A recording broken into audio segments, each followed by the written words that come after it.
আমরা যে জয়লাভে দেই, জয়লাভে বা কেউ বলে জয়গুরু, জয় নিতাই, জয়গুরু, প্রত্যেকটা কথারই অর্থ আছে। এই যে আমরা সকল কাজের ক্ষেত্রে জয় ধ্বনি উচ্চারণ করি, এই জয় শব্দটা খুবই গুরুত্বপূর্ণ একটা শব্দ। এই জয় শব্দের দ্বারা মহাভারতের আদি পুরাণে, মহাভারতের আদি পর্বেই আছে এক ব্যাখ্যা। জয় শব্দটার অর্থ হচ্ছে 18টি পুরাণ, 18টি উপপুরাণ সহ সমস্ত গ্রন্থের জয়। এই জয় দেওয়ার সাথে সাথে সকল গ্রন্থের জয় হয়ে যায়, জয় শব্দ যদি উচ্চারণ করা। আর যদি জয় গুরু বলা হয়, জয় গুরু শব্দটা বিশেষ কোন সম্প্রদায়ের শব্দ নয়। আমরা হয়তো অনেকে মনে করি যে এটা মনে হয় একটা সম্প্রদায়ের শব্দ, একটা গুরু বিশেষের শব্দ। যেমন যারা জয় গুরু শিষ্য বা জয় গুরু, ওরা সবাইকে জয় গুরু বলে, কিন্তু আসলে তা নয়। গুরু গুরুই। জয় গুরু দেওয়ার অর্থ হচ্ছে আমি গুরুকে জয় দিলাম। কাকে জয় দিলাম? গুরুকে। আমি যদি এই শব্দটাকে অন্যদিকে নিয়ে যাই, তাহলে এটা আমার এটা একটা কুসংস্কার। যার জন্য জয় গুরু বলাটা কিন্তু খারাপ না, উত্তম শব্দ। গুরু তো গুরুই। গুরু শব্দের অর্থ তো আমরা জানি, গুরু শব্দের অর্থ অন্ধকার, গুরু শব্দের অর্থ আলো। তিনি অন্ধকার থেকে আমাকে আলোকিত জগতে, আলোকময় জগতে নিয়ে যাবেন, তিনি তো গুরু। আর আমরা তো সবাই গুরু ধরা, শিক্ষা গুরু, দীক্ষা গুরু, সবাই সব ধরা হয়েছে অনেকেই। তো জয় গুরু বলতে আমরা গুরুকে জয় দিলাম। আর গুরুকে জয় দেওয়া মানে হচ্ছে আমার যে যুগ যুগান্তরে শত কোটি যে পাপ, তাপ, এগুলো ক্ষয় হয়ে যায়, ক্ষয় হয়ে যাওয়া। রাধের নাম দিলেও তাই হবে, কৃষ্ণের নাম দিলেও তাই হবে, জয় নিতাই, জয় গৌর যেটাই বলি না কেন, সবগুলোই একই রকম অর্থে ব্যবহৃত হয়। এই জন্য যেহেতু আমরা শিক্ষা মন্ত্র নেওয়া, শিক্ষা মন্ত্র রাগের বদল দুটাই। শিক্ষা মন্ত্র নিলাম কিন্তু বিধির ভোজন করছি, একটা হলো বিধি ভোজন আর একটা রাগের ভোজন। তাহলে বিধি যখন ভোজন করব তখন কিন্তু সব বেদ বিধান অনুযায়ী শ্রী বিগ্রহের সেবা, পূজা, একাদশী, উপবাস এগুলো করবে। আমরা তো এগুলো করি না, তাহলে এক সাইড বাদ আছে। তাহলে রাগের ভোজন যেহেতু, তাহলে শুদ্ধ রাগের ভোজনই করতে হবে। তাহলে আমরা যে জয় রাধে বলি, জয় রাধে দিলেও গুরুরই জয় হয়, রাধেরও জয় হয়। রাধে হচ্ছে প্রেমের গুরু, তাকেও গুরু বলা হয়, প্রেমের গুরু। সাক্ষাৎ তো রাধেই, তার সাথে প্রেমের গুরু। কিন্তু যখন আমরা জয় রাধে বলছি, তাতে গুরুকেও জয় দেওয়া হচ্ছে, কিন্তু পরোক্ষ ভাবে, ডাইরেক্ট নয়। যার জন্য ডাইরেক্ট যদি আমরা জয় গুরু বলি বা জয় গুরুদেব, খুব ভালো, এটা প্রতিধ্বনি আরো বেশি, এই শব্দের ক্রিয়া আরো বেশি। আর এর সঙ্গে যদি আরেকটা শব্দ লাগানো যায়, জয় শ্রী গুরু, জয় শ্রী গুরু, তাহলে আর সমস্যা থাকার তো কথা নাই, নাকি? সম্পূর্ণভাবে শ্রী গুরুদেবের জয় করা হলো। তাহলে আমরা আস্তে আস্তে এই প্র্যাকটিস গুলো করবো, যেটা সংস্কার গঠন জানতে পারতেছি, জানা যাচ্ছে, যুগ উপযোগী সাধন, সেগুলোই আমরা করবো। কুসংস্কার নিয়ে আমরা কেন থাকবো? যার জন্য আমরা যদি পারি জয় শ্রী গুরু বলবো, অভ্যাস করার চেষ্টা করবে সবাই।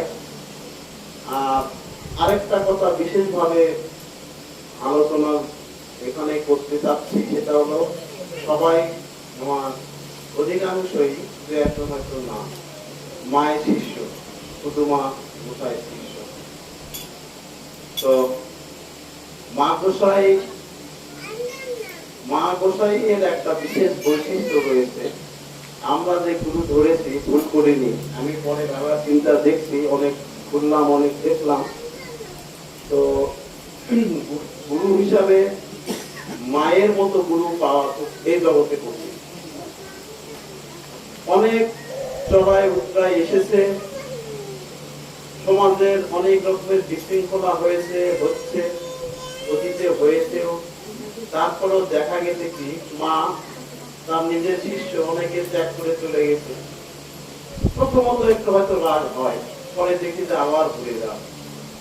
এই যে ভুলে যাওয়া, তাদেরকে হিংসার চোখে দেখা, নিচু মনে করা, এটা মায়ের স্বভাবে নাই। এটা একটা পরম পাওয়া। আমরা যদি আমাদের মাদ্রাসাকে ফলো করে এই গুণটি অর্জন করতে পারি, হতে পারে কারোর সঙ্গে বিবাদ, হতে পারে কোনো বিষয় নিয়ে সামাজিকভাবে যেহেতু জীব আমরা, সামাজিকভাবে চলাফেরা, বসবাস, বিধায় এগুলো থাকবে। স্বার্থ নিয়ে যেহেতু চলাফেরা, স্বার্থের বিভিন্ন জটিলতাও থাকবে।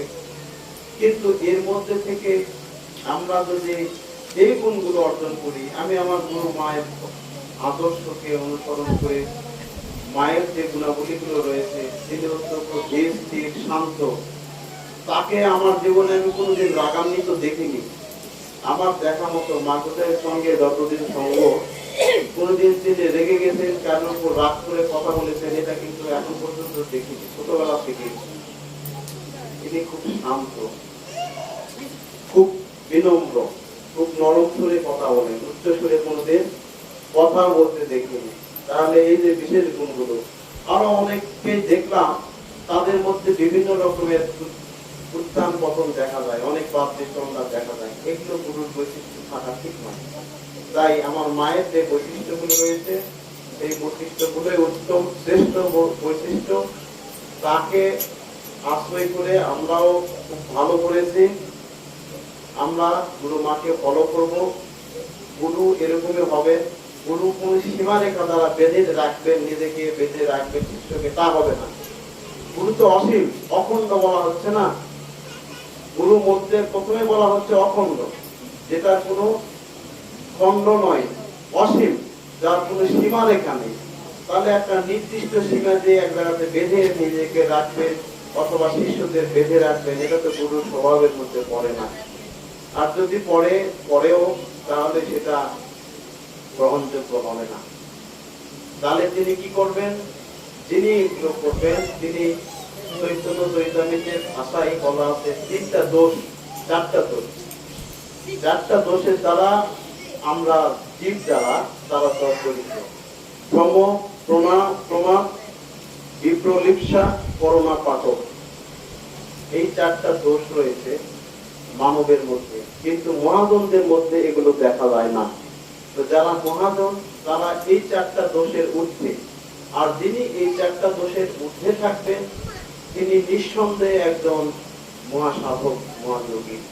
সেই সূত্রে আমার মাদ্রাসায় বড় রকমের যোগী, বড় সাধক, অনেক জ্ঞানী, অনেক কিছুই তার মধ্যে রয়েছে, যেগুলো আস্তে আস্তে উপলব্ধি করছি বা উপলব্ধিতে আসছি।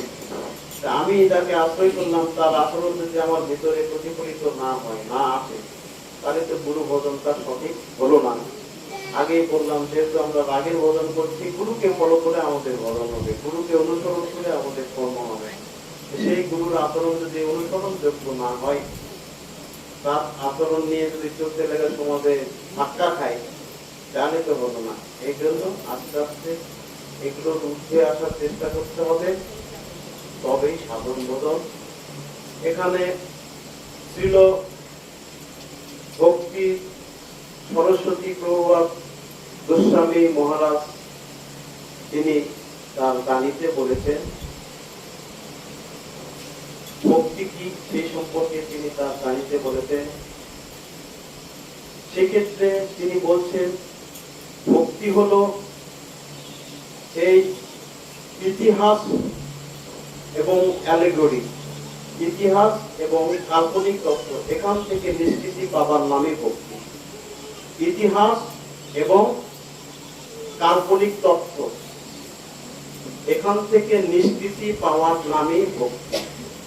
তাহলে যদি আমি সেই মহাজনের কথা অনুসরণ করি, তিনি কিন্তু সাধারণ নন, বৈষ্ণব জগতের, বৈষ্ণবদের আচার্যের মধ্যে অগ্রগণ্য ভক্তি।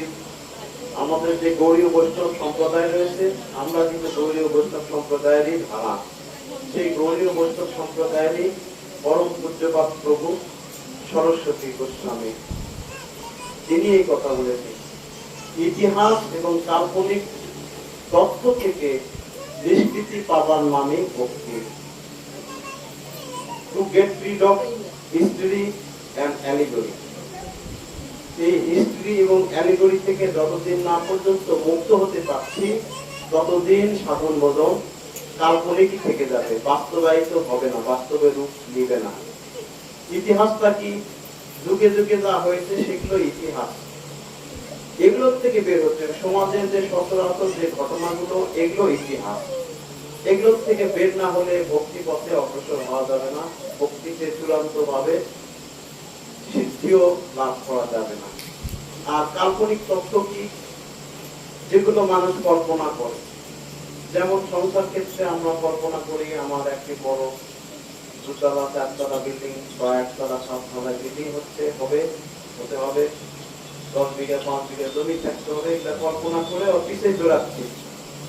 এটা তো মনের মধ্যে একটা সেটেলমেন্ট হয়ে আছে যে আমি ভবিষ্যতে আমার মাটির ঘর 1তলা করবো। কারো 1তলা হয়ে গেছে, বলছে আমার এটা 2তলা হওয়া লাগবে। কেউ 2 বিঘা জমি কিনেছে, বলতেছে আরো 10 বিঘা আমার হলে 5 বিঘা 4 বিঘা হবে, তাহলে আমার জীবনটা পরিপূর্ণ হবে। তাহলে এই যে একটা আশা, কাল্পনিক তথ্য, এটাকে বলা হচ্ছে অ্যালিগরি। এখান থেকে বের না হলে ভজন নয়, ভজন সম্পূর্ণ হবে না। হবে কি হবে? আনুষ্ঠানিকতা হবে। কিছু সময়ের জন্য আমরা ভজনে ডুবে থাকলাম, ভজনে আসি বলে মনে হচ্ছে, কিন্তু বাস্তবে তার প্রতিফলন খুব একটা আমি নিজেকে দেখতে পাচ্ছি। দীর্ঘদিন সাধন ভজন করলাম, কিন্তু সাধনের কোন ফল বা প্রতিক্রিয়া আমার মধ্যে দেখা যাচ্ছে না, প্রতীয়মান হচ্ছে না, বাস্তবে অনুভূতিতে আসছে না। এরকম হবে। তাহলে এই সাধন যদি হয়, তাহলে এই সাধনে কি হলো? খুব একটা অগ্রসর হওয়া গেল কি? অগ্রসর হওয়া গেল। তাহলে আমরা যদি কৃষ্ণ ভক্তিতে অগ্রসর হই, সাধন ভজনে অগ্রসর হই, এই ইতিহাস এবং অ্যালিগরির হাত থেকে রেহাই পেতে হবে, কাল্পনিক তত্ত্বের হাত থেকে রেহাই পেতে হবে। এটা একটা সাধন। এই সাধনের সঙ্গে গুরু ভক্তি জড়িত থাকবে। আমরা ভগবান শ্রীকৃষ্ণের পূজারী, ভগবান শ্রীকৃষ্ণকে ভালোবাসি, তার যুগল ভজন করি। কেন আমরা ভগবান শ্রীকৃষ্ণকে ভালোবাসি বা ভালোবাসবো? যেমন আমি বললাম আমার গুরু মা, গুরু মাকে ভালোবাসি। কেন ভালোবাসি? তার বৈশিষ্ট্য কিছু করলাম। আমার মায়ের বৈশিষ্ট্য আছে দেখেই তো আমি তাকে ভালোবেসেছি, ভালো লেগেছে, ধরেও রেখেছি। ভগবান শ্রীকৃষ্ণকে ভালোবাসছি। কেন ভালোবাসছি? কি কারণ? ভগবান শ্রীকৃষ্ণকে ভক্তি করা, প্রণাম করা, পূজা করা, এটা কিছুই না বুঝে করছি, সেটা একরকম। জেনে শুনে বুঝে করছি, সেটা আরেক রকম। তাহলে যেহেতু আমি ভক্তি, প্রণাম, পূজা, শ্রদ্ধা করছি, আমাকে অবশ্যই জানতে হবে কেন করছি। স্বয়ং রূপ প্রভু ভগবান, ভগবানের লীলা খেলা। ভগবান যে ব্রজ বৃন্দাবন ধামে এসে লীলা বিলাস করেছেন, তিনি স্বয়ং রূপ ভগবান,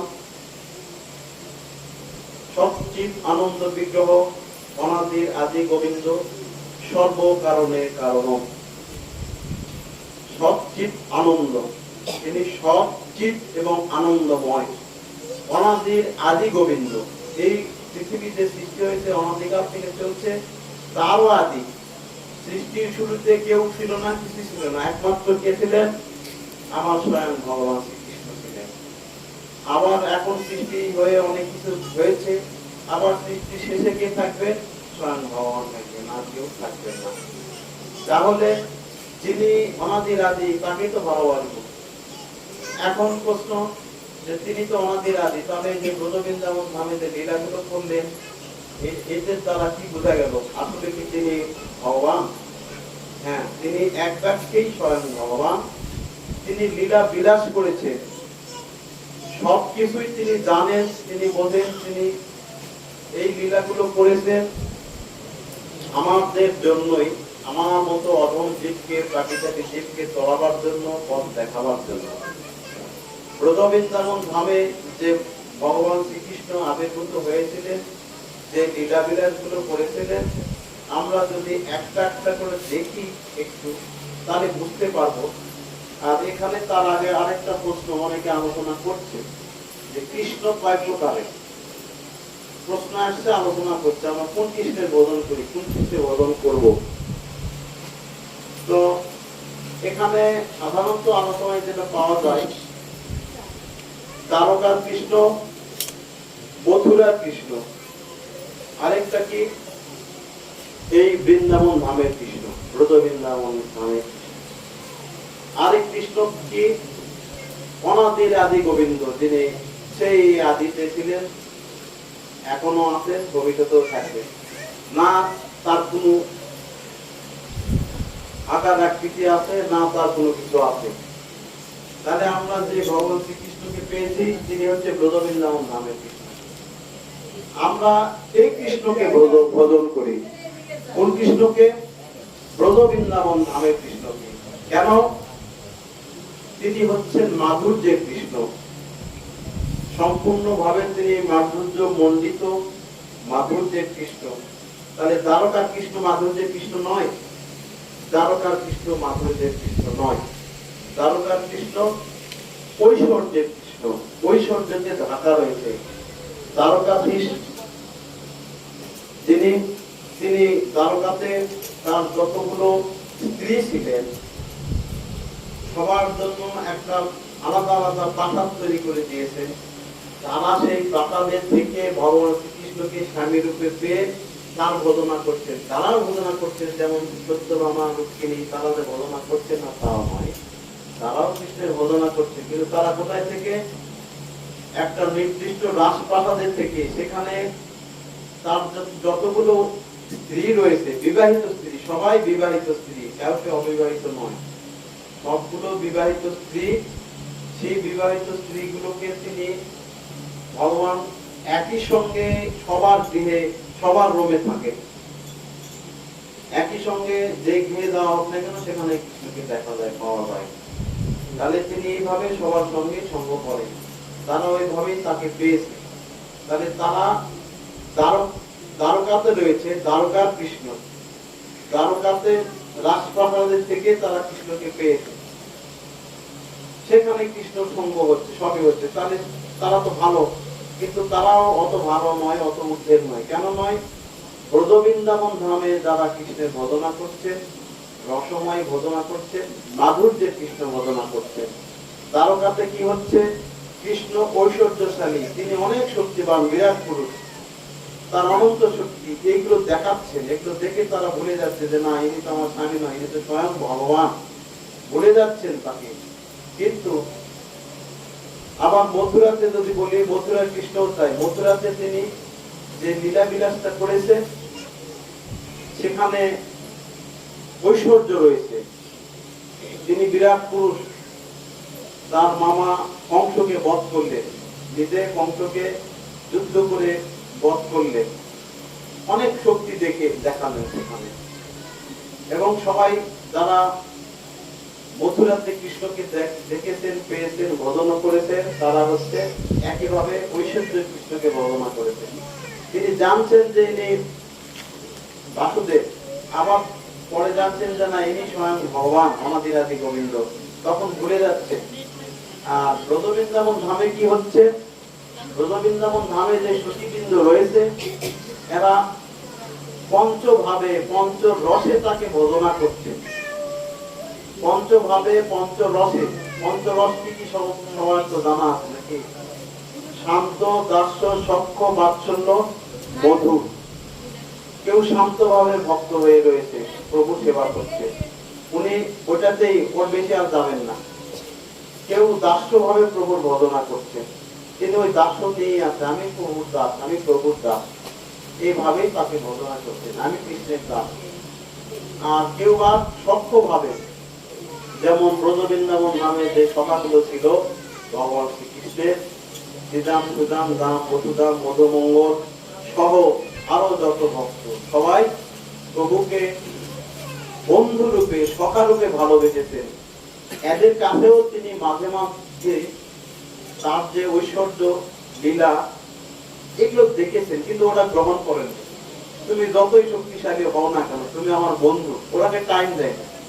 যখন কালিও নাককে দমন করছিল, তারা তো সবাই দেখছিল, যেই কালিন্দিতে কোন একটা পশু পাখি যদি পড়ে যায়, ওই জলে এত বিষাক্ত, মারা যায়। সেই জলে সেই কালিও নাককে দমন করলেন, কালীয় নাগকে কিন্তু বধ করেননি, এটা জানতে হবে। কালীয় নাগকে দমন করেছে, বধ নয়। আমি ছোটবেলাতে মনে করতাম কালীয় নাগকে বধ করেছে, কিন্তু না, কালীয় নাগ বধ নয়, কালীয় নাগ দমন। কালীয় নাগ কে ছিলেন সেটার আলোচনা হয়েছে, যদি আমারও জানার দরকার হয় পরে জানাবো। কালীয় একটা বড় নদীর মতোই, কিন্তু বড় রকমের খাল বলা যায়, নদী নয়। কালীয় দহ, বিশাল আকারের একটা দিঘি বা দহ বলা যায় সেখানে। তো সেখানে যখন কালীয় এভাবে, তার তো অভিশাপ ছিল পূর্বজন্মের যে এই ঘটনাটা ঘটবে, একদিন প্রভু এসে তাকে কৃপা করবেন। যখন তার অত্যাচার বেড়ে গেল তখন খবর দিলেন, প্রভু গেলেন সেখানে, ভগবান শ্রীকৃষ্ণ গেলেন, যায়া কালীয় নাগের সঙ্গে অনেক যুদ্ধ হলো, তার মাথা নৃত্য করতে লাগলেন। এমন তালে নৃত্য করছেন, তখন সবাই, তার স্ত্রী ছিল, স্ত্রীগণ বুঝতে পারলেন যে আর কিছুক্ষণ যদি প্রভু এভাবে নৃত্য করে তাহলে তো আমার স্বামী লাগবে না। সবাই এসে প্রার্থনা করলেন যে প্রভু আমাদের স্বামীকে অন্তত রক্ষা করুন, আমরা বিধবা হয়ে যাব।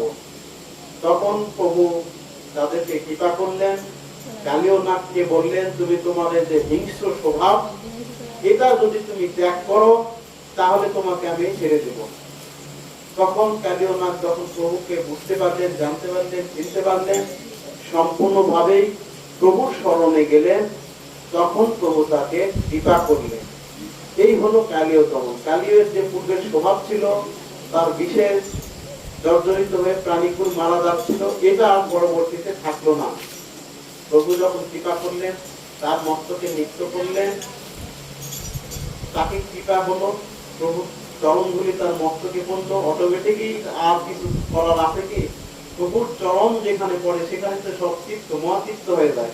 কালীয় যতই বিষাক্ত সর্প হোক না কেন, তার ভিতর থেকে অটোমেটিকই এই দোষগুলো চলে গেল, প্রভুর কৃপাতে অটোমেটিক চলে গেল, এবং সে একদম আস্তে আস্তে পরম ভক্ত হয়ে গেলেন।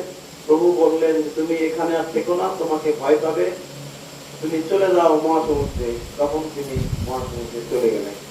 তাহলে এই যে কালীয় নাগকে দমন করলেন, সেখানে সকল সখা বিন্দু দেখলেন, ব্রজবাসীগণ দেখলেন, স্বয়ং নন্দ মহারাজ এবং মা যশোদা আসলেন। মা যশোদা তো কৃষ্ণকে দেখেই পড়ে গেলেন, একদম জ্ঞান হারা হয়ে গেলেন যে আমার ছেলের কি হবে, কৃষ্ণের কি হবে। পরবর্তীতে যখন কৃষ্ণ ফেরত আসলো তখন আবার জ্ঞান ফিরে যায়। এই যে প্রভু যে লীলাটা দেখাইছে, তারপরে কিন্তু সখা বিন্দু সবাই বলছে না তুই যতই যাই বল না কেন আমারই বন্ধু, তোকে আমি বন্ধু হিসেবেই জানি। তারা তাকে বন্ধু হিসেবে ভালোবেসেছে, এবং এই বন্ধু হিসেবে ভগবানকে ভালোবাসার ভিতরে যে একটা আনন্দ রয়েছে, অন্য কোন লীলাতে যেমন রামচন্দ্র লীলা, এখানে কিন্তু ওরকম পাওয়া যায় না। যাবে কি? নাই, এই লীলাতে নাই। যার জন্য কেউ যদি বলে আমি স্বয়ং রামচন্দ্রকে বন্ধুরূপে ভালোবাসবো, তাহলে সেটা খাটবে না। যার জন্য আমরা ভগবান শ্রীকৃষ্ণকে ভালোবাসি, তাকে সব ভাবে পাওয়া যায়। কেউ যদি বলে আমি পুত্র রূপে চাই, যেমন মা যশোদা নন্দ মহারাজ পুত্র রূপে পেয়েছে। নন্দ মহারাজের গৃহে যখন প্রভু আসলেন, যখন তার নামকরণ হচ্ছিল, গর্ভমণি সবকিছু দেখলেন, ছেলের লক্ষণ টক্ষণ দেখে সবকিছু বুঝে দেখলেন যে না, ইনি বিষ্ণু সম, ইনি স্বয়ং বিষ্ণুর অবতার ভগবান। জয় জয় সাধু গুরু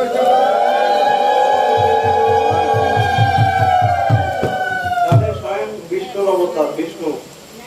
তখনও নন্দ মহারাজ বলছে যে না, এ আমার ছেলে। কিসের বিষ্ণু? আমি তাকে বিষ্ণু রূপে মানি না, এ আমার ছেলে, আমি ছেলে রূপেই জানি, ছেলে রূপেই তাকে দেখেছেন। তাহলে এই যে ভগবানকে পুত্র রূপে পাওয়া এবং তার যে একটা আনন্দ, তার যে একটা রস, তার যে একটা তৃপ্তি, এটা তো সহজ নয়।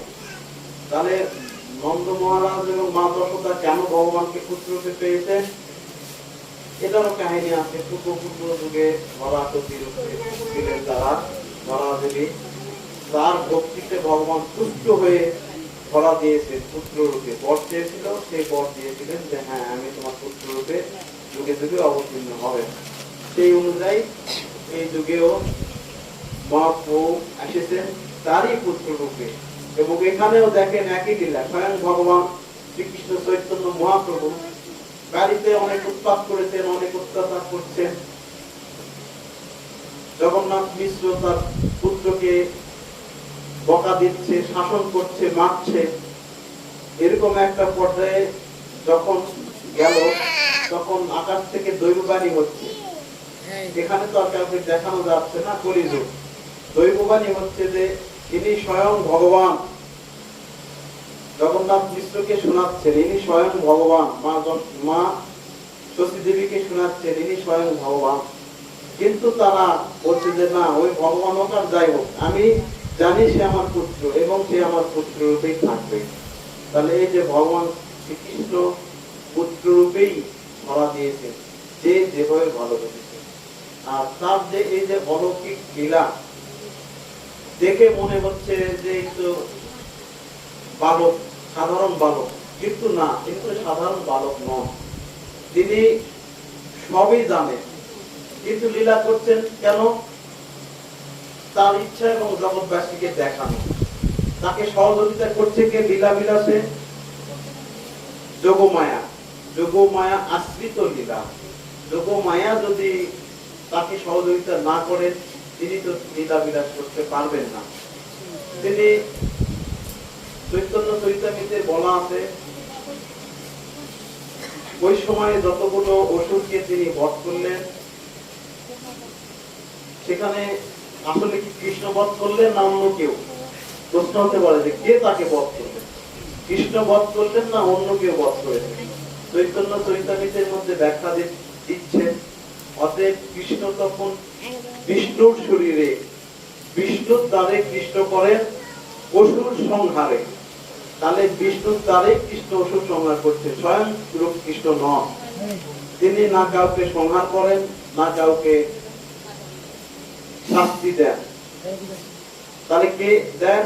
যাদেরকে দায়িত্ব দেওয়া আছে তিনি এগুলো হস্তক্ষেপ করেন না। তিনি জগৎবাসীকে কৃপা করেন, ভালোবাসেন, ভালোবাসা দেন এবং ভালোবাসার জন্যই পাগল। তাকে যদি একটু ভালোবাসা যায় তাহলে ভগবান শ্রীকৃষ্ণ খুব খুশি। ভগবান শ্রীকৃষ্ণ নন্দ মহারাজের গৃহে এসে এই যে লীলা বিলাস গুলো করেছে, কিছুদিন আগে আমাদের জন্মাষ্টমী গেল, অষ্টমী তিথিতে এই আলোচনাগুলো হওয়ার কথা ছিল, কিন্তু আমি আসতে পারিনি বিদায় ওই দিনে আলোচনাটা হয়নি। যার জন্য চিন্তা করছি যে কৃষ্ণ সম্পর্কিত ধারণাটা ব্যাপক আকারে আমাদের দরকার। যদিও জানা আছে, তারপরেও কেন আমরা তাকে ভালোবাসি, কি কারণ, তার বাকি আশ্চর্য কি, তার লীলা বিলাসের মাধুর্যটা কি, মাধুরী কি, এগুলো জানা দরকার। তাহলে ভগবান শ্রীকৃষ্ণ যখন লীলা বিলাস করছেন মা যশোদার গৃহে, পাড়ায় পাড়ায় ননি চুরি করছেন, বাড়িতে ননি চুরি করছেন। এখন প্রশ্ন হচ্ছে যে ভগবান যদি ননি চুরি করে তাহলে সে আবার কেমন ভগবান হবে? মানুষের চুরি করছে, নিজের বাড়ির থেকেও চুরি করছে, খাচ্ছে, তাহলে এটা আবার কেমন ভগবান হবে? না, এটাই তার বৈশিষ্ট্য, এটাই তার গুণাবলী। এটা তার দোষ নয়, এটা তার গুণাবলী। তিনি অনন্ত কোটি জীবের মন চুরি করছেন, বিধায় আমরা তাকে ভালোবাসছি। তাকে যদি ভালোবাস না, মানে তিনি যদি আমাদের মন চুরি না করতেন তাহলে অবশ্যই তাকে আমরা ভালোবাসতাম না। আমরা কাকে ভালোবাসি? যে আমার মন চুরি করেছে, মন হরণ করে নিয়েছে, যাকে দেখলে, যার কথা শুনলে আমি আর থাকতে পারি না, সেই তো, তার জন্যই তো আমি পাগল নাকি? তাহলে আমরা ভগবান শ্রীকৃষ্ণকে কেন ভালোবাসি? তিনি আমাদের মন চুরি করে নিয়েছে। চুরি করাটা তার স্বভাব, এটা দেখিয়ে দেবেন। ব্রজবৃন্দাবন ধামে তিনি মা যশোদার গৃহে ননি চুরি করছেন। এখন যদি ওখানে ঐশ্বর্য, তারপরে তো ঐশ্বর্য দেখিয়েছেন। মা ঐশ্বর্য, মা যশোদাকেও দেখালেন। একদিন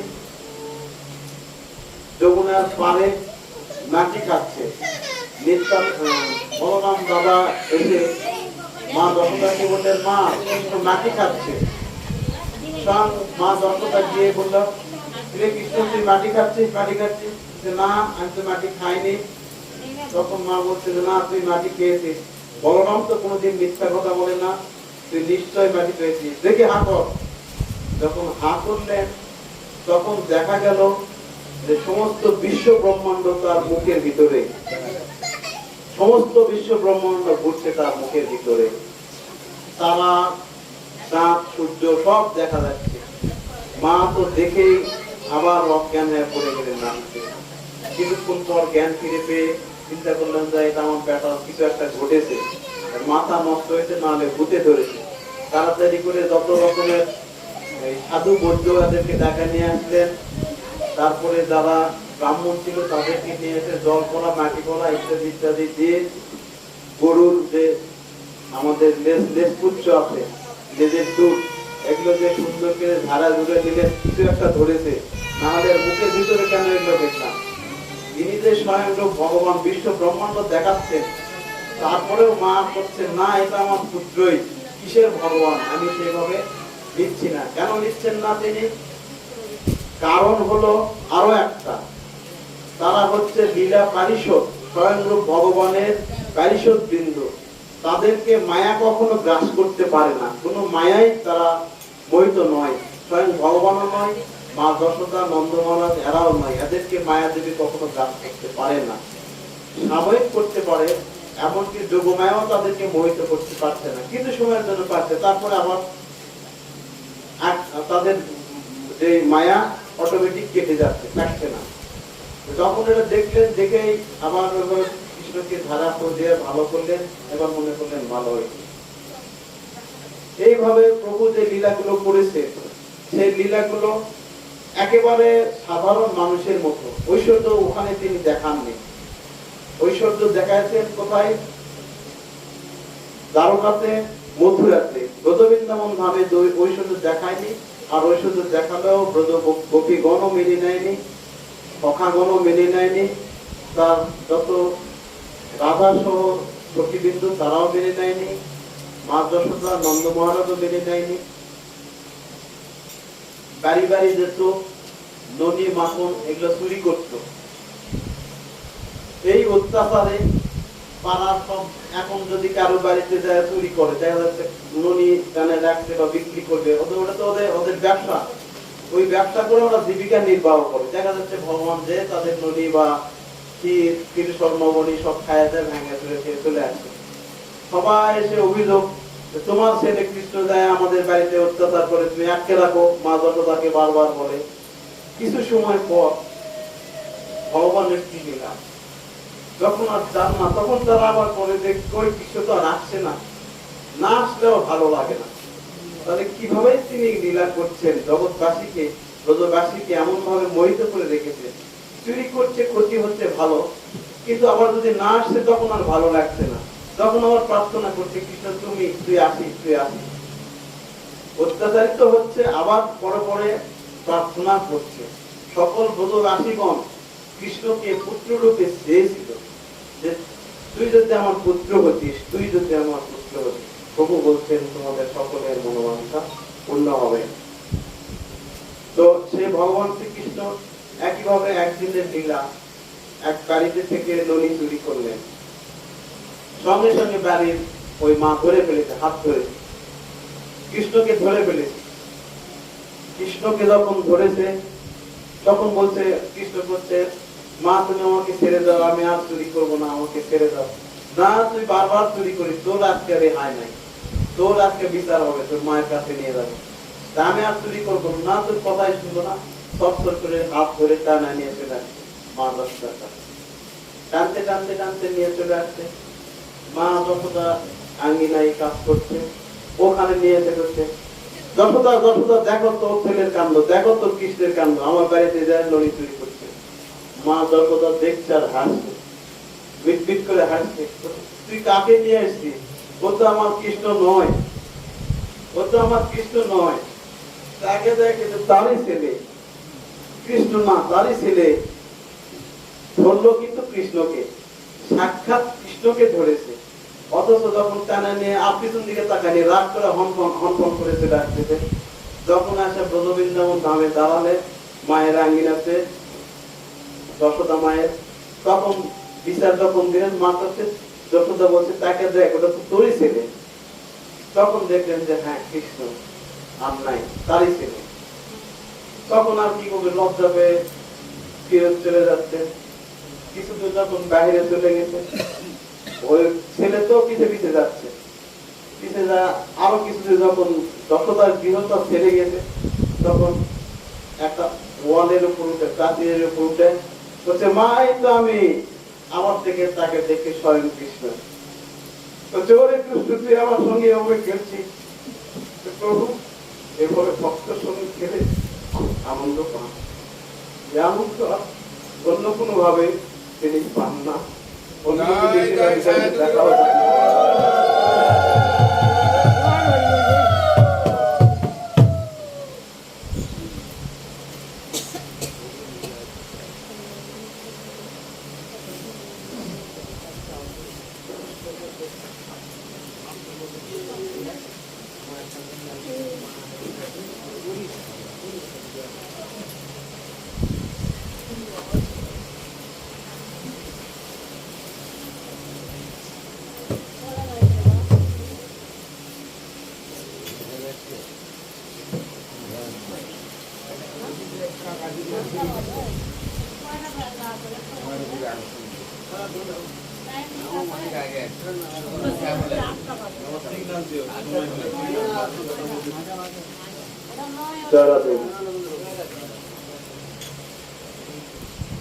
জয় শ্রী গুরু।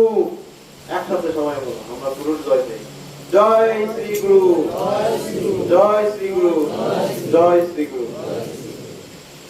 তাহলে এইভাবে ভগবান শ্রীকৃষ্ণ ব্রজ বৃন্দাবন ধামে গৃহে গৃহে ঘরে ঘরে গিয়ে চুরি চুরি করতেন।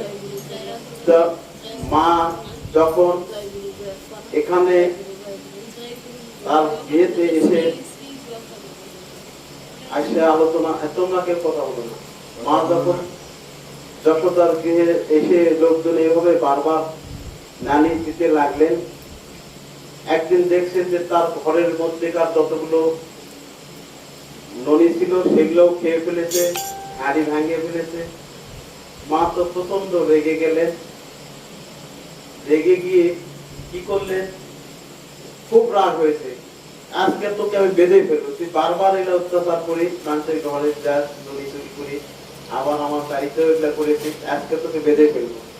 এই বললে কি করলেন, ভেতর থেকে দড়ি নিয়ে আসলেন। দড়ি নিয়ে এসে বাঁধছে, প্রভুকে বাঁধে রাখবেন, মধুকুলের সঙ্গে বাঁধে রাখবেন। কিন্তু দড়ি নিয়ে এসে বাঁধা যখন ঘুরাচ্ছে, প্যাঁচ আর ঘুরছে না, 2 আঙ্গুলি পরিমাণ দড়ি শর্ট হচ্ছে, আবার দড়ি নিতে যাচ্ছে ঘরের ভিতর। এই করতে করতে যত দড়ি আছে বাড়ির, যত সব দড়ি নিয়ে এসে জোড়া দিয়ে আবার ঘুরাচ্ছে, 2 আঙ্গুলি শর্ট, বাঁধতে পারছে না। এটার কারণ কি? ভগবান শ্রীকৃষ্ণকে বাঁধতে পারছে না, এতগুলো দড়ি নিয়ে আসলে সব দড়ি শর্ট করে যাচ্ছে। ও তো ছোট বালক, তাকে বাঁধতে পারছে না। কি কারণ এটা? কারণ একটাই, আমাদের এখানে একটা চরম শিক্ষণীয় বস্তু রয়েছে। সাধন ভজনে যারা রয়েছে, এই যে মা যশোদা কৃষ্ণকে বাঁধতে পারছে না, 2 আঙ্গুলি পরিমাণ দড়ি শর্ট, সামান্য শর্ট, গিরা দিতে পারছে না। কেন দড়ি শর্ট করছে? একটাই কারণ, যেটা আমি শুরুতে বলেছিলাম, যে ইতিহাস এবং হিস্ট্রি, অ্যালিগরি, হিস্ট্রি এবং অ্যালিগরি হাত থেকে রেহাই না পেলে কৃষ্ণ ভজন হয় না। ইতিহাস এবং কাল্পনিক তত্ত্ব থেকে রেহাই না পেলে কৃষ্ণ ভজন হয় না। এগুলোকে কাল্পনিক কেন বলছি? এগুলো কাল্পনিক এই জন্য, জড় জগতে, এই জগতে আমরা যা কিছু দেখছি, যা কিছু ভোগ করছি, যা কিছুর মধ্যে আনন্দ পাচ্ছি, এগুলো ক্ষণস্থায়ী আনন্দ, চিরস্থায়ী আনন্দ নয়। এগুলো সেই ব্রজ বৃন্দাবন ধামের অপ্রাকৃত জগতের বিকৃত প্রতিফলন, বিকৃত প্রতিফলন, কিছুক্ষণ থাকতে তারপর আবার ভেঙে যাবে। এই কারণে এগুলো জড়জাগতিক, কাল্পনিক, বাস্তবিক নয়।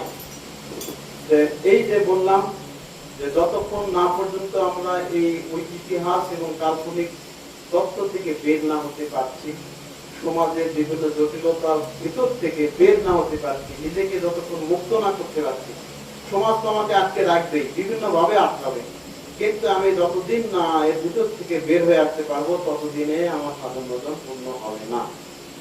তো দুই আঙ্গুলি শর্ট হওয়ার কি কারণ? আমরা শত চেষ্টা করলেও সাধন ভজন পরিপূর্ণতা পাবে না। শত চেষ্টা করলেও যত রকমের সাধন করি না কেন প্রভুর কৃপা প্রাপ্ত হবে না। কখন হবে? যখন আমি যা করছি প্রভু তাই ভাবছে, তাই চাচ্ছে, তার যে চাওয়া আমার কর্ম, এই দুটা যখন এক হবে তখন প্রতিফলন ঘটবে, ফল ঘটবে, তার আগে ঘটবে না। মা যশোদা বারবার চেষ্টা করে করে ইয়াতে বসে পড়লে, আঙ্গিনার মাঝখানে করে বসে, ত্যাগ করে বসে, রাগ করে বসে, গাল ধরে আসে, তো মুখ সব ঘামে যায়, ওটা তো খুব ঘামে, ঘাম টপ টপ করে পড়ছে। মা যশোদা বসে, প্রভু দেখলেন যে মা তো এতক্ষণ এত চেষ্টা করবে, পারলো না, পারবেনও না, ভগবান কি বাধা সম্ভব? তাই এবার তিনি ইচ্ছা করলেন যে হ্যাঁ আমি বন্দী হতে চাই। তার ইচ্ছার সঙ্গে মায়ের ইচ্ছা মিলে গেল। মা যশোদা চাচ্ছিলেন আমি তোকে বাঁধবো, ভগবান চাচ্ছে যে না, আমাকে তুই কোনোদিন বাঁচতে পারবি না। এবার যখন প্রভু বললেন যে হ্যাঁ আমিও ধরা দিতে চাই, তুই আমাকে বাঁচতে পারবি, তাহলে ভগবানের ইচ্ছা মা যশোদার ইচ্ছা মিলে গেল। তখন এবার মা উঠে এসে অনায়াসে বেঁধে ফেলে, আর সমস্যা হলো না, আর দড়ি শট নাই, অনায়াসে প্রভুকে বাধা করলেন। এতক্ষণ যে চেষ্টা করে করে দৌড়াদৌড়ি করে দড়ি আনছে, যাচ্ছে আসছে যাচ্ছে, চেষ্টা করতেছে, এই করতে করতে ঘামে অস্থির হয়ে গেছে, এবার অনায়াসে হয়ে গেল। যেটা এত শ্রম দিয়ে হলো না সেটা অনায়াসে হলো। কেন হলো? কখন হলো? যখন আমাদের চেষ্টা দেখে প্রভু খুশি হলেন যে না, এই ভক্তের মধ্যে এই ইচ্ছা রয়েছে, এই চেষ্টা রয়েছে, যে সঠিক কাজই করছে, তার বাসনাটা পূর্ণ করা দরকার, তার বাসনা পূর্ণ হোক। যখনই এই চিন্তা করবেন সঙ্গে সঙ্গে ভক্তের বাসনা পূর্ণ হবে, ভক্ত ভগবানকে ধরতে সক্ষম হবে। জয় জয় সাধু।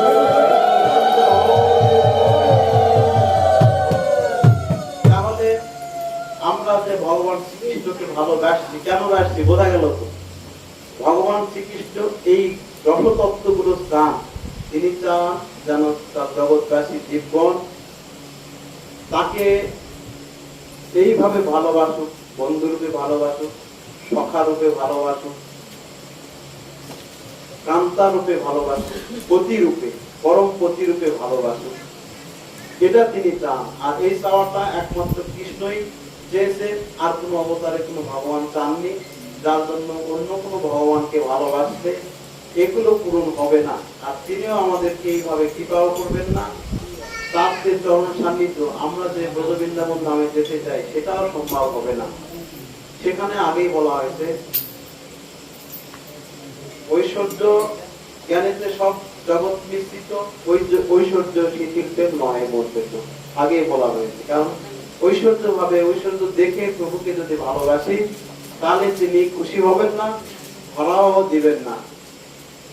সকল জগতে মনে করে বিধি ভক্তি, বিধি ভক্তে প্রলোভাব পাইতে নাই শক্তি। তাহলে বিধি ভক্তিতে থাকলে বোধের ভাবই পাবো না, সেখানে তো যাওয়া দূরের কথা, সেই ভাবই পাচ্ছি না, তাহলে প্রভুকে ধরতেও পারবো না। এই জন্য ভগবান শ্রীকৃষ্ণকে ভালোবাসা, ভগবান শ্রীকৃষ্ণকে ভালোবাসলে যেভাবে ভালোবাসা যাবে তিনি সেইভাবেই ধরা দেবেন। যারা ব্রজ গোপী ছিলেন তারা কি করেছিলেন? তার তো ওই যে বললাম 16,612 কিছু কম বেশি আছে, সঠিক আমার এই মুহূর্তে মনে নাই। তাহলে 16,600 বা 800 বা সামথিং এতগুলো স্ত্রী রয়েছে। এতগুলো স্ত্রী থাকা সত্ত্বেও আবার ব্রজ গোপীদের প্রতি তার আকর্ষণ, রাধাকে সবচেয়ে বেশি ভালোবাসেন। ব্রজ বৃন্দাবনে যত গোপীগণ তাকে ভালোবেসেছেন, চৈতন্য চরিতামৃত বলছেন শত কোটি গোপী, একজন দুইজন নয়। তাহলে এত গোপীগণকে ভগবান ভালোবাসছেন, অথচ তার তো স্ত্রী রয়েছে। কেন করছেন? ভক্তের বাসনা, নিত্য সিদ্ধ, সাধন সিদ্ধ, কৃপা সিদ্ধ, 3 রকমের গোপী রয়েছে সেখানে। তাহলে এই গোপীগণ পূর্ব জন্মে ভগবানকে কৃষ্ণ রূপে নয় পতি রূপে চেয়েছিলেন। তুমি যে জগৎ পিতা, জগৎ গুরু, তুমি যে সর্বে সর্বা এইভাবে আমি তোমাকে চাই না, তোমাকে চাই কিভাবে? প্রতিরূপে। তাহলে এই প্রতিরূপে স্বামী রূপে আমাকে পেতে গেলে তোমাদের সেই বাসনা পূর্ণ হবে আগত দাপর যুগে শারদীয় পূর্ণিমা।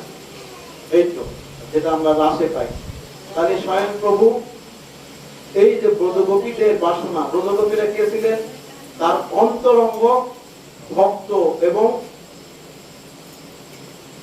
কি প্রিয়, প্রাণ প্রিয়। তিনি গোপীকে নিজের প্রাণাধিক ভালোবাসতেন। রাধাকে তো সর্বোত্তম, সকল গোপীকে প্রাণাধিক ভালোবাসতেন, প্রাণ প্রিয়। তাহলে আর যারা ভক্ত রয়েছে তারাও তো ভগবানকে ভালোবাসে। তারা কি এভাবে পেয়েছে? তারা কখনোই এভাবে ভগবানকে পায়নি। আর কোন ভগবান বলেও নি যে তুমি আমাকে এইভাবে ভালোবাসতে, তোমাকে তোমার স্থান বৃন্দাবন ধামে হবে, তুমি আমার পারিষদ হতে পারবে।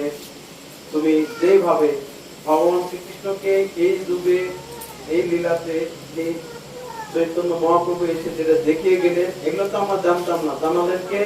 চৈতন্য মহাপ্রভু। তাহলে তিনি যে দেখিয়ে দিয়ে গেলেন, তিনি না দেখালে আর তো আমরা জানতাম না। তিনি দেখালেন, আমরা পথ পেলাম।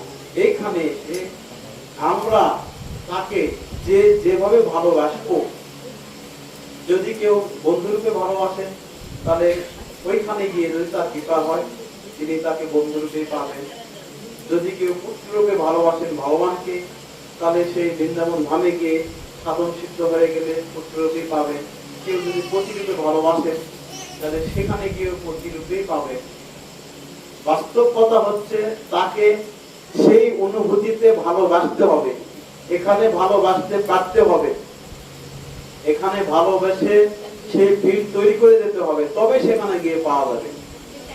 তার আগে নয়। তার আগে কি পাওয়া যাবে? তার আগে পাওয়া যাবে না, অনুমানে পাওয়া যাবে না। বর্তমানে তাকে বদল করে গেলে তার প্রতিফলন ওইখানে গিয়ে চূড়ান্ত ভাবে তাকে লাভ করা যাবে, তার আগে নয়। আর এই কারণে এই সাধন বদল নেওয়া, এই সাধন বদল করা। তাহলে স্বয়ংরূপ ভগবান ব্রজগোপীদের সকল বাসনা পূরণ করেছিলেন, কোনো বাসনা অপূরণ রাখেননি। এখন যখন ভগবান শ্রীকৃষ্ণ ব্রজ বৃন্দাবন ধাম ছেড়ে মথুরাতে যাচ্ছেন, গোপীদের যে কি প্রেম, এখন একটু আমরা যদি একটু ভাবি, একটু চিন্তা করি, যখন ব্রজ বৃন্দাবন ধামে যাচ্ছেন তাকে তো কেউ বিদায় দিচ্ছেনই না, দিবেনই না। যত গোপী ছিল সবাই মিলে কি করলো? তাকে আটকাবার বিভিন্ন ভাবে চেষ্টা করলো, কোনোভাবে থামলেন না।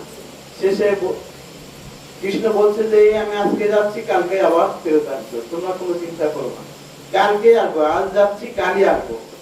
কালকে আসবেন বলে বাক্য দিয়ে যাচ্ছে, তারপরে রাস্তাতে গিয়ে তার রথ থামিয়ে দেবে, কোনোভাবে রথ আটকানো যাচ্ছে না। এবার সকল সখীগণ যায় রাস্তা শুয়ে পড়লেন, শটান হয়ে শুয়ে পড়লেন একদম, যাতে রথ না যেতে পারে। আর যদি যাই তাহলে আমাদের বুকের উপর যেতে হবে। কোন সখী উঠছে না। তাহলে ভগবান শ্রীকৃষ্ণকে তারা কিভাবে ভালোবাসছে?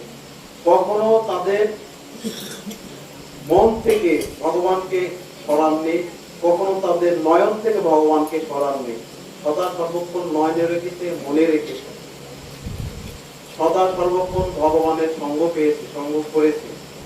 এখন যখন চলে যাচ্ছেন, ওখান থেকে যদি ইয়াতে যায়, কংসকে বধ করে আবার মথুরা থেকে চলে আসবে। মথুরা তো খুব বেশি দূরে নয়, তাহলে দেখা সাক্ষাৎ করে আসতেই পারে, নাকি অসুবিধা আছে? কিন্তু তারপরে কেন ছেড়ে দিচ্ছেন না? তারা কৃষ্ণকে ছাড়া এক মুহূর্ত একদিনও থাকতে পারেন না। রাধারানী স্বয়ং বলেছেন, যুগায়িতম নিমিষেন চক্ষুষা প্রবিশায়িতম শূন্যায়িতম জগৎ সর্বং গোবিন্দ বিরহেন। অর্থাৎ তোমাকে এক নিমিষ না দেখলে, চোখের যে একটা পলক, এক নিমিষ, এই নিমিষ যদি আমি তোমাকে না দেখি তাহলে মনে হয় যেন এক যুগ তোমাকে দেখিনি। তাহলে ভাবনাটা কত দূর? তোমাকে যদি আমি এক নিমিষ না দেখি, এক চোখে পলক করতে যে নিমিষ, এই নিমিষ মাত্র যদি তোমাকে হারা হয় তাহলে মনে হচ্ছে যেন এক যুগ থেকে তোমাকে দেখি। তাহলে ভালোবাসাটা কোথায়? এই হলো ভালোবাসা। তাকে চোখের পলকও হারাতে চাচ্ছেন না, এরকম ভালোবাসেন বলেই ভগবান শ্রীকৃষ্ণ তাদের প্রতি এত এত আকৃষ্ট হয়েছেন, রাধারানী যে ভালোবাসা পেয়েছেন, এই ভালোবাসায় এত এত ঋণী হয়ে গেছেন যে সেই ঋণ শোধ করবার জন্য এই কলিযুগে আবার গৌরাঙ্গ রূপ ধারণ করে সাদা ভাবকান্তি নিয়ে আসবেন। তাহলে ভক্ত কি না পারে? ভক্ত ভগবানকে সব করতে পারে যদি ভক্তের ভক্তির জোর বেশি থাকে, তাহলে সেই ভক্তির জোরে আসবে। তারা কি ওই প্রত্যেককে ফল বাতাসা দিত? দ্বিতীয় কি দিত? অন্তর থেকে অন্তরের ভালোবাসাটুকু দিত, অন্তর থেকে মন থেকে ভালোবাসাটুকু দিত। এই ভালোবাসার বিনিময়ে প্রভু ঋণী হয়েছে। আর যেগুলা কৃষ্ণ নবনী দিতেন, এগুলো জাস্ট লোক দেখানো, এগুলা তো লাগবে, সমাজে এগুলো লাগবে। এই যে কৃষ্ণকে ভালোবাসে, ব্রজ গোপীদের যে সমস্যা হয়নি তা নয়। ব্রজ বৃন্দাবন ধামে কৃষ্ণকে ভালোবেসে রাধাকে কলঙ্কিনী হতে হয়েছে, সমাজের চোখে খারাপ হয়েছে, সমাজ তাকে ধিক্কার দিয়েছে, কিন্তু তারপরে কি শুনেছে? তাহলে আমরা যদি কৃষ্ণ কথা বলি, সঠিক সাধন পথে যাই, অনেকেই তো এই কথা বলবেনই, অনেকে অনেক রকম কথা বলবেন। সেই কথাগুলোকে ভয় পাতে পাতে আমার জীবন জন্ম ব্যর্থ করে দিব, এটা কি হবে? তাহলে যে আমি কিছুক্ষণ আগে জয়গুরু বললাম, আমার এইখানে আমার আলোচনা করছে, এগুলো তো চলবে না, এটার সময় আর নাই, এগুলো আগে চলে গেছে। সারা জীবন যদি ভয় পেয়ে ঘরের মধ্যে চুপ করে বসে থাকি, আমার সঠিক তথ্য সঠিক মত প্রকাশই করতে না পারে, তাহলে কি হবে? সাধন ভোজন হবে? কখনো নয়। আমি গলা বাজি করে বলবো, আমি চিৎকার করে বলবো, আমার যেটা ভালো লাগে, যেই তথ্যটা আমি পেয়েছি, যেই তথ্য আমি জেনেছি, সেটা সাধন ভোজন সঠিক ভাবে করবে। এতে যদি কেউ আমাকে খারাপ চোখে দেখে, দেখতেই পারে, আমি তার অধীন নয় যে তাকে তিনি আমাকে বাধ্য করাবেন। আমি স্বাধীন। সাধন ভোজনে স্বাধীনতা সবারই রয়েছে। কৃষ্ণ ভোজন করতে গেলে অনেকে অনেক কথা বলবে, অনেক কটু কথা শুনতে হবে, অনেক বাধা আসবে, সমাজের অনেক জটিলতা তৈরি হবে, কিন্তু তথাপিও যদি আমি কিছু না ঘটি, তাহলে আমার ভক্তি পুষ্ট পাবে, সিদ্ধ হবে। এমনকি স্বয়ং প্রভু দেখবেন, আমাকে পরীক্ষা করবেন, এগুলো সামনে দিবেন, তোমার সামনে এগুলো থাকলো, কখনো অর্থের লোক, কখনো ঐশ্বর্য দিবেন, কখনো বা সমাজে এগুলো দিয়ে অর্জন হলো, তোমাদের বিভিন্ন বিপত্তি তৈরি করে দিবেন, বাধা তৈরি করে দিবেন। যেই ট্রাফিক তুমি টপকাও, দেখি তোমার ভক্তি কত দূর। এমন একটা করে বিপদ হঠাৎ করে উপস্থিত হবে, এই বিপদ দেখলে, এই সমস্যা দেখলে মনে হবে কোথায় ভগবান, কিসের ভগবান? ভগবান থাকলে তো আর আমার এই দশা হতো না, আমার এই অবস্থা কেন হলো, আমার শরীর এটা কেন হলো, আমার সমাজের লোক এটা কেন করছে? ভগবান নাই, থাকলে তো আগেই এটার সমাধান মিটে যেত। তা তো নয়, আসলে এটা তারই পরীক্ষা। এইখানে যদি আমি ব্যর্থ হই, তাহলে আমার ভক্তি কাটা পড়ে গেল, বাদ পড়ে গেলাম আমি। জয় জয় সাধুগুরু বৈষ্ণব। তাদের ভক্তি পথে বাধা আসবে। ভক্তি পথে যত সমালোচনা হবে, ভক্তি পথে যত আমাকে অন্যভাবে যদি কিছু বলে, সেটা সমস্যা না। ভক্তি পথে যত লোকে আমাকে গালি দিবে, মন্দ বলবে, সবগুলো আমার মালা হয়ে কণ্ঠে আমি ধারণ করবো, তাহলে আমার ভক্তি পুষ্ট হবে। আর কি হবে? লোকের মন্দ, আমার যে পাপ সেগুলো দূরীভূত হবে, সেগুলো তিনি হরণ করে নেবেন। তিনি আমাকে নিয়ে এগুলো বলবেন, আমার যে পাপ অপরাধ রয়েছে, আস্তে আস্তে সেগুলো অটোমেটিক স্থানান্তরিত হয়ে যাবে। তাহলে ভালো হচ্ছে না খারাপ হচ্ছে? ভালোই হচ্ছে তো নাকি? এক কথায় ভগবান যা করেন তাতে মঙ্গল, এবং এখানে মঙ্গল রয়েছে। বিধায় কারো কথাতে এক পাও কিছু হাঁটবো না, কিছু উঠবো না, সামনে এগিয়ে যাব। গুরু ধরেছি, গুরুকে সামনে রেখে, গুরুর কৃপা না পেলে গোবিন্দর কৃপা পাওয়া যাবে না। স্বয়ং ভগবানকে কৃষ্ণ কৃষ্ণ বলে দিনরাত কান্নাকাটি করলেও কৃষ্ণ ধরা দেবেন না, যদি আমার গুরু কৃপা না করে, যদি গুরু আমার সহযোগিতা না করে, গুরু আমার সহায় না হয়, তাহলে কখনোই কৃষ্ণ আমাকে ধরা দেবেন না। তবে আলোচনা করতে যায় প্রথমে বলেছিলাম গুরুর কিছু সমস্যা। যদি আমার গুরু আমাকে ভক্তি পথে বাধা দেয়, তাহলে কিন্তু সেই বাধা আমি উপেক্ষা করব। ভক্তি পথে বাধা আমি শুনবো না। এটা উপেক্ষা করলে আমার কোনো পাপ হবে না, অপরাধ হবে না, বরং আরো সামনে এগিয়ে যাব, প্রভুর কৃপা প্রাপ্ত হব। তার উদাহরণ আমাদের ভাগবত। বলি মহারাজের সামনে স্বয়ং ভগবান যখন বামন দেব রূপে আসলেন, এসে বললেন রাজাকে যে, হে রাজন, আমি ছোট মানুষ, কিছুই আমার নেই, আমি কিছু চাইতে এসেছি, তুমি কৃপা করে কি দেবে? তখন বলি মহারাজ বললেন যে হ্যাঁ, অবশ্যই দেব।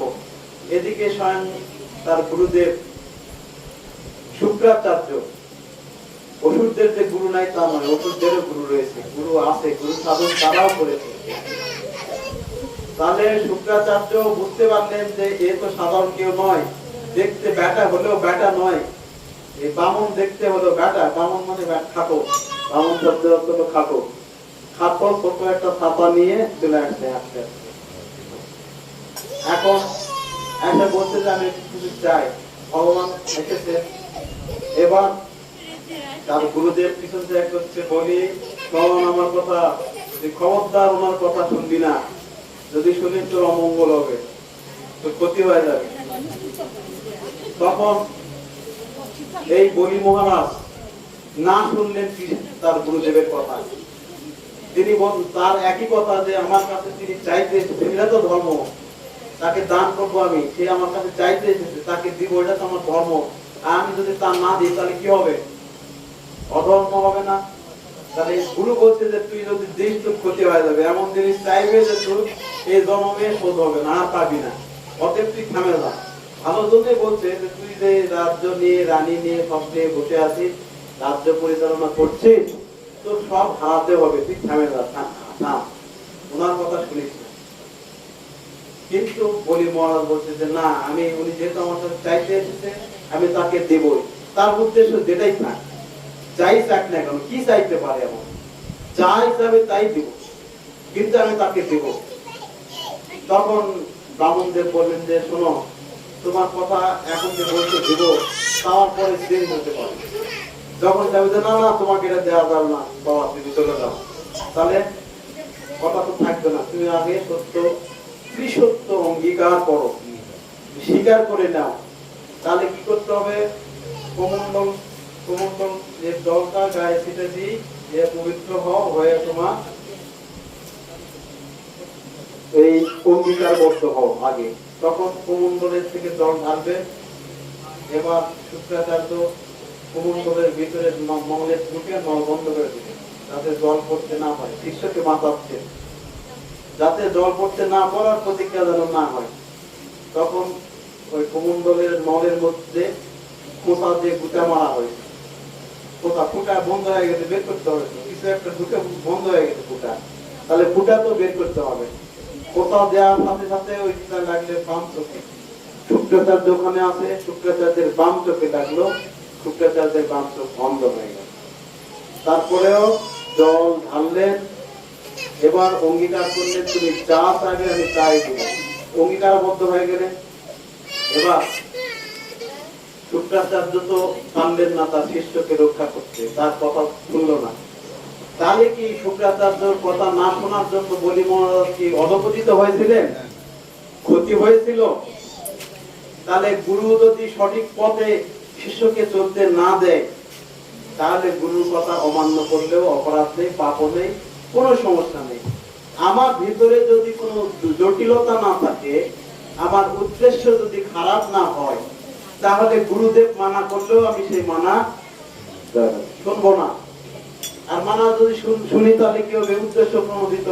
এই মানা করার পিছনে একটা তো উদ্দেশ্য রয়েছে, তাহলে উদ্দেশ্য প্রণোদিত, স্বার্থ আসবে। স্বার্থের ঊর্ধ্বে থেকে যদি গুরুর কথা না মানি আমি, তাতেও অপরাধ নেই। তার উদাহরণ বলি মহারাজ। এই জন্য বলা হচ্ছে যে গুরুর বাক্য শিরোধার্য, কিন্তু ভক্তি পথে যদি গুরু বাধা হন, সঠিক পথে গুরু বাধা হলে, তাহলে সেই বাক্য শিরোধার্য নয়। আর তাতে আমার অপরাধ হবে না। গুরু যতই যাই বলুক, অভিশাপ দিক, যা কিছু করুক না কেন, আমাকে স্পর্শই করবে না। কারণ উদ্দেশ্য আমারটা সঠিক রয়েছে, আমার উদ্দেশ্য সঠিক থাকলে প্রভু আমাকে কৃপা করবেন করবেন। জয় জয় রাধা গোবিন্দ প্রেমানন্দে হরি। তাহলে প্রসঙ্গটা শেষ করি। বলি মহারাজ কি হলো, এবার বললেন যে হ্যাঁ তুমি যা চাইবে তাই দেবো। তখন বামনদেব তো আর কেউ নয়, স্বয়ং ভগবান বিষ্ণুর অবতার, দশম অবতারের মধ্যে এক অবতার, বিষ্ণুর অবতার বলি মহারাজকে কৃপা করবার জন্য এসেছেন। বলি মহারাজ হচ্ছে অসুর রাজা, তার অত্যাচারে পৃথিবী জর্জরিত হয়ে গেছে, ভালো নন, ভালো তো নয়, কিন্তু তারপরে তাকে কৃপা করবেন, প্রভু স্বয়ং এসেছেন কৃপা করতে, তাকে বধ করবেন, এক কথায় তাকে ধ্বংস করে দেবেন। ধ্বংস প্রভু যদি করেন তাহলে কি হবে, যে কোনো অসুরকে যখন প্রভু ধ্বংস করেছেন, তাকে বধ করেছেন, পক্ষান্তরে তারই মঙ্গল হয়েছে। তার স্থান কোথায় হয়েছে, তাকে একটা ব্রহ্মাণ্ড দেওয়া হয়েছে। যারা যারা এই প্রভুর সঙ্গে এই লীলাগুলো করেছেন যুগে যুগে, তারাও কিন্তু প্রভুর চরণ প্রাপ্ত হয়ে একটা ধামে রয়েছে। বলি মহারাজ যখন বললেন ঠিক আছে তুমি চাও, এবার বললেন যে আমি ত্রিপাদ ভূমি চাই। তখন বলি মহারাজ বহু করে হাঁটতো, ত্রিপাদ ভূমি নেবে, আমি তো রাজা মহারাজ, তিন ধাপে কতখানি দাও, যাই তুমি নিয়ে নাও। তখন এক পা তুললেন, তুলে পা বড় হতে হতে হতে হতে গোটা পৃথিবী ছায়া স্বর্গে পৌঁছে গেল, দিয়ে দিলেন। আরেক পা তুলে একদম মর্তে নিচ পর্যন্ত দিয়ে দিলেন, স্বর্গ মর্ত দখল হয়ে গেল। এবার কোথায় যাবে, এবার বলিকে বলছে বলি এবার তৃতীয় পদ কোথায় রাখবো, জায়গা দাও, আর কিছু আছে? ওর রাজ্য ছাড়া স্বর্গে গেছে এবং নিচে পাতাল, আর কিছু আছে দেওয়ার মতো? আর কিছু দেওয়ার মতো নেই। এবার বললেন প্রভু আর তো আমার কিছু নেই প্রভু দেওয়ার মতো। তাহলে এবার যদি প্রভু তোমার কৃপা হয়, তুমি তো সব নিয়ে নিছো, তখন এবার বুঝতে পারছেন যে তুমি আসলে ভগবান। এতক্ষণ যতই গুরুদেব বলেন তারপরে গুরুদেবের কথা মানে নেন। এবার বুঝতে পারলেন বলি যে ইনি স্বয়ং ভগবান। ভগবানকে যখন চিনতেই পারলেন তখন ভক্তের কি বাসনা হবে, ভগবানকে যদি পাওয়াই যায় তাহলে বাসনাটা কি হবে? মহারাজ বললেন প্রভু তুমি যদি সব নিয়ে কৃপা করে তোমার তৃতীয় পদটা এই অধমের মস্তকের উপর রাখো, তুমি কৃপা করে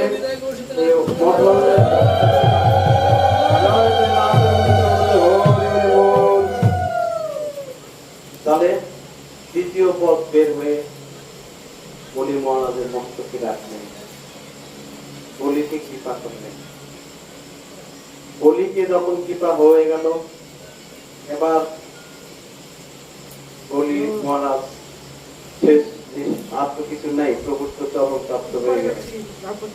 এবার বলিকে বলছে বলি তুমি যে দান করলে তার দক্ষিণা দাও, দক্ষিণা না দিলে তো দান পূর্ণ হবে না। আমরা যে দানই করি না কেন দক্ষিণা দিতে হয়, আর দক্ষিণা না দিলে দান পূর্ণ হয় না।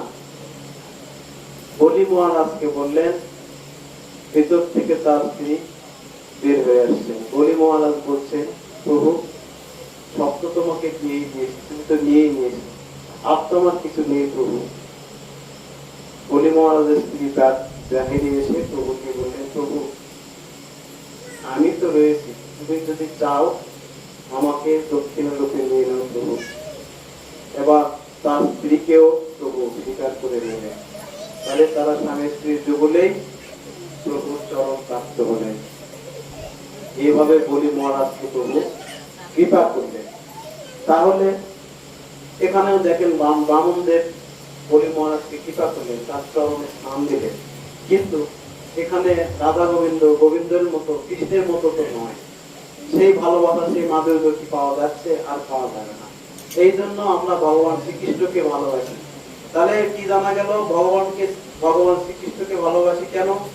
তার সঙ্গে বন্ধুরূপে খেলা করা যায়, তার কাঁধে চড়ে ঘুরে বেড়ানো যায়, তাকে পুত্ররূপে শাসন করা যায়, চাইলে তাকে শাসন করা যায়, আবার তাকে পতিরূপে কাছে পাওয়া যায়।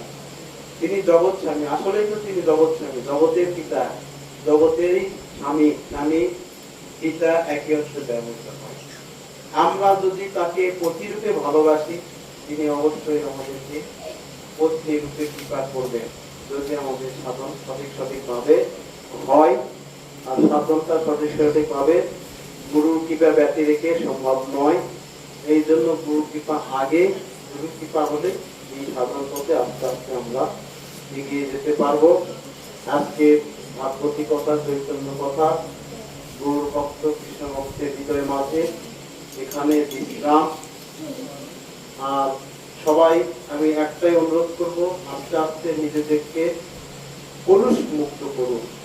নিজেদের ভিতরে যে ময়লা মলিনতা আছে, জটিলতা গুলো রয়েছে, সেগুলো আস্তে আস্তে প্রত্যেকে নিজে নিজে চেষ্টা করবেন যে আমার মধ্যে কি ভুলগুলো রয়েছে, সেই ভুলগুলো আমি ধরবো আর একটা একটা করে ছাঁটাই করবো। একটা অভ্যাস অন্তত শেষ করবো যে আমি এই ভুলটা করতাম এতদিন ধরে করে, বিচার করতে হবে নিজেকে। আর যদি বিচার করতে না পারো, সম্পূর্ণরূপে গুরুর কাছে সারেন্ডার করো, গুরু আমাকে বলে দাও আমার কি ভুল হচ্ছে, তাহলে গুরু বলে দিবেন, একদম পরিষ্কার ভাষায় বলে দিবেন। জয় জয় সাধুগুরু তাহলে এই আজকের কথা এখানে বিশ্রাম। আবারও গুরু কৃপা রাখে, আবারও সামনে সপ্তাহ থেকে কথা হবে। আর এর মধ্যে আমাদের বোধহয় রাত্রিতে রাধাষ্টমী, নাকি রাধাষ্টমীতে থাকবো না, নেই যেহেতু অফিস টাইম চলে যাবে, তোমরা সবাই মিলে পার করবে, বিগত দিনে যেভাবে হয়েছে সেভাবে পার করবে। যারা উপবাস করবে তারা এসে কাটাকাটি করবে, সবাই মিলেমিশে অনুষ্ঠান করে পার করবে।